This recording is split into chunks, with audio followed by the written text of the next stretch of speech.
There are new revelations tonight about sexual misconduct within the Canadian Armed Forces. A recently released document shows the number of reported incidents is on the rise. It could be a sign more victims now feel comfortable coming forward.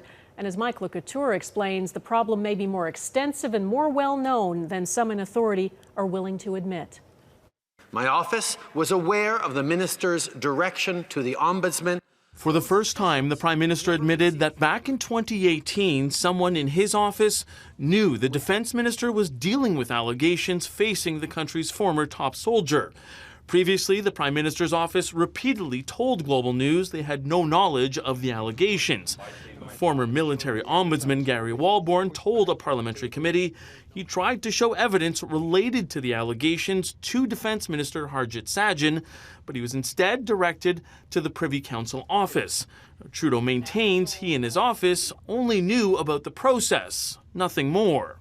But my office and I learned of the details of the allegation through news reporting over the past months.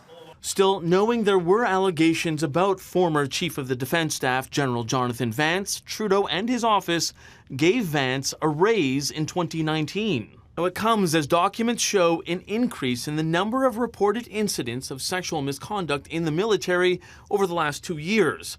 There were 256 in 2018-19, and then it jumped to 356 the following year, a 39% increase. I think we are only aware of the tip of the iceberg, only because most people don't report it. Retired Colonel Michel Drapeau runs the only military law office in Canada.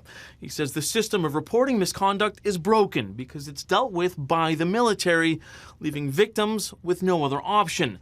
There are growing calls for an independent investigative body with an extra level of accountability. There's that longer process of cultural change, which also deserves an external oversight mechanism so that change is monitored and there is some system of accountability in place. In response to questions about reducing barriers to reporting complaints of sexual misconduct in the military, a spokesperson for the department said important steps have been taken, but they acknowledge there is more work to be done.